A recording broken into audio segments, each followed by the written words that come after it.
하늘에 계신 저희들의 아버지 하나님, 오늘 교과 나눔 시간을 통하여 오늘 우리의 삶의 양식을 얻고자 합니다. 준비된 말씀을 묵상할 때 성령님의 지혜와 말씀의 축복을 충만히 허락하여 주시옵기를 예수님의 이름으로 기도합니다. 아멘.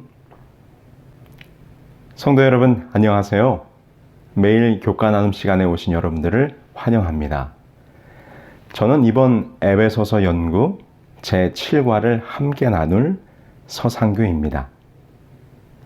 이번 과의 제목은 그리스도 안에서 하나로 연합함이라는 주제입니다. 그럼 이번 과의 기억절 말씀을 함께 읽으면서 7화 교과 나눔 첫 시간을 시작해 보겠습니다.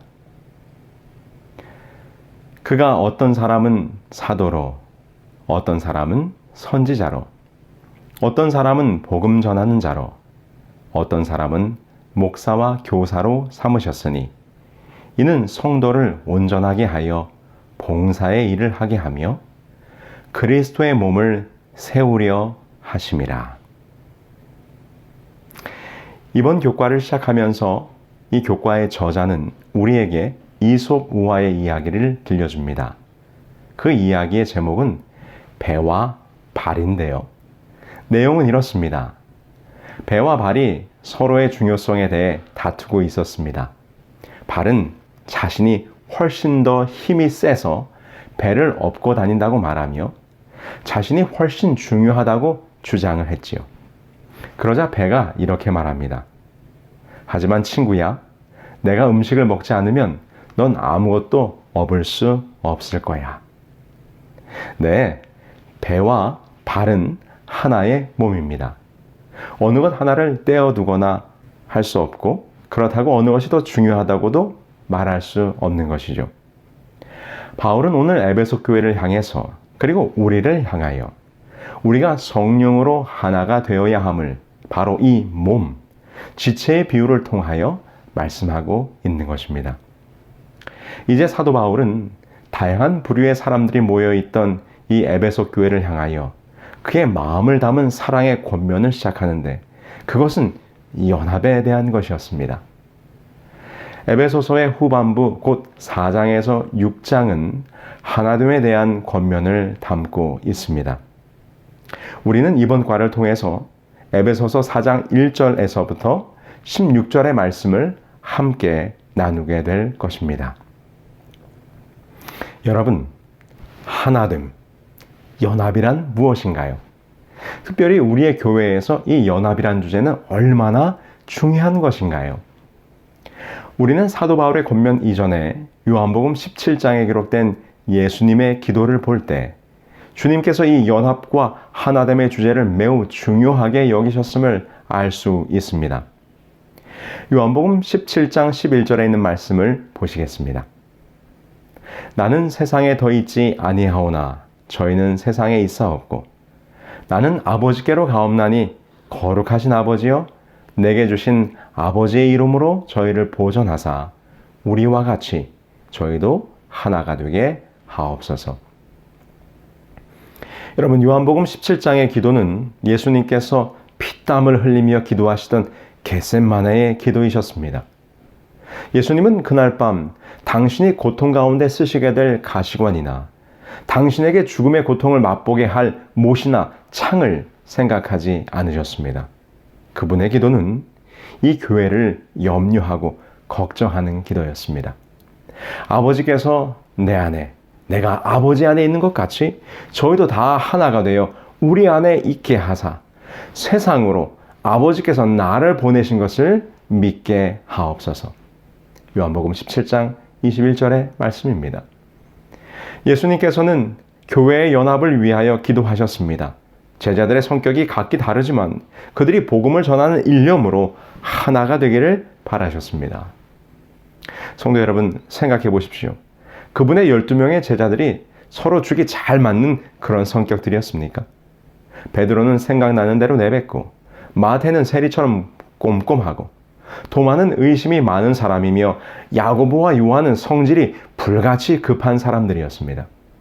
이렇게 각기 다른 배경에서 자랐고 각기 다른 성격을 지녔지만 예수님께서는 이제 이 땅에 주님의 교회를 세우고 이끌어 가야 할 그들을 위하여 아버지여 그들이 하나가 되게 하옵소서라고 기도하고 있는 것입니다. 하나됨, 연합이라고 하는 주제는 성경에서 우리에게 말해주는 아주 중요한 주제입니다. 특별히 우리의 교회를 향한 권면 가운데 연합이라고 하는 말은 중요한 의미를 가지고 있는 것입니다. 사도 바울은 오늘 이 연합의 의미를 그리고 우리가 어떻게 연합해야 하는가를 에베소서를 통해 우리들에게 설명하고 있는 것입니다. 그의 권면은 무엇입니까? 에베소서 4장 3절입니다. 평안에 매는 줄로 성령의 하나 되게 하신 것을 힘써 지키라. 사도 바울은 말하기를 평안에 매는 줄로 우리를 하나 되게 하셨다고 말합니다. 우리의 하나됨, 연합을 이루는 수단으로 평안에 매는 줄을 이야기합니다. 이는 그리스도께서 이루신 화목제물로서의 역사를 의미하는 것이지요. 우리를 하나로 묶으시고 연결하신 그리스도의 사역에 대하여 이미 에베소서 2장 14절로 18절에 이렇게 말씀하셨습니다. 그는 우리의 화평이신지라 둘로 하나를 만드사 중간에 막힌 담을 허시고 원수된 것 곧 의문에 속한 계명의 율법을 자기 육체로 폐하셨으니 이는 둘로 자기 안에서 한 새 사람을 지어 화평하게 하시고 또 십자가로 이 둘을 한 몸으로 하나님과 화목하게 하려 하심이라. 원수된 것을 십자가로 소멸하시고. 네, 주님께서 당신의 희생을 통하여 이루신 화목, 화평, 바로 이 평안에 매는 줄로 우리가 이미 하나가 되었으니 이것을 힘써 지키라는 것입니다. 힘써서 노력하여 이 하나됨의 연합을 깨뜨리지 말라는 것이지요. 사도 바울은 이 평안에 매는 줄로 하나된 연합을 힘써 지키는 방법으로 매우 중요한 그리스도인들의 미덕을 언급하는데요. 그것은 바로 겸손입니다. 이솝 우화의 이야기처럼 발은 자기가 배보다 더 잘났다고 주장했습니다. 발이며 손이며 눈이며 코, 입 등등이 서로 자기가 잘났다고 자기가 더 중하다고 나서기를 시작하면 그 몸이 한 몸으로 유지될 수 있겠습니까? 왜 주님께서 겟셋마네 동산에서 당신의 기도 가운데 제자들의 하나됨을 위하여 가장 먼저 기도하셨겠습니까? 그들이 아직도 서로 높아지려고 다투고 시기하고 질투하였던 것입니다. 높고자 하는 마음, 이 교만의 마음으로는 하나됨을 이룰 수 없기 때문입니다. 이런 이야기가 있습니다. 세탁소에 갓 들어온 새 옷걸이한테 헌 옷걸이가 한마디 하였다고 합니다. 자네는 옷걸이란 사실을 한시도 잊지 말게나. 그러자 새 옷걸이가 대답했습니다. 왜 제가 옷걸이라는 것을 그렇게 강조하시는 거죠? 그러자 헌 옷걸이가 말하기를 잠깐씩 입혀지는 옷이 자기의 신분인 양 교만해지는 옷걸이들을 그동안 많이 보았기 때문이라네 라고 대답했습니다. 성도 여러분, 오늘 이 아침 사도 바울의 권면을 잊지 마시길 바랍니다. 우리를 사도로 혹은 선지자로 혹은 목사로 장로로 집사로 부르셨습니다. 그 부르심은 우리로 한 몸이 되어 그리스도의 몸된 교회를 세우려 하심이지 우리 자신을 드러내고 높이라고 부르신 것이 아니란 말입니다. 오늘 하루의 삶을 통하여 사도 바울께서 권면하신 모든 겸손과 온유와 인내로 나를 낮추어 주님의 십자가로 이루신 평안에 매는 줄로 하나 된 이 연합을 힘써 지키시는 저와 여러분들이 되기를 간절히 바라겠습니다. 이제 이 한날의 삶을 위하여 개인기도 하겠습니다.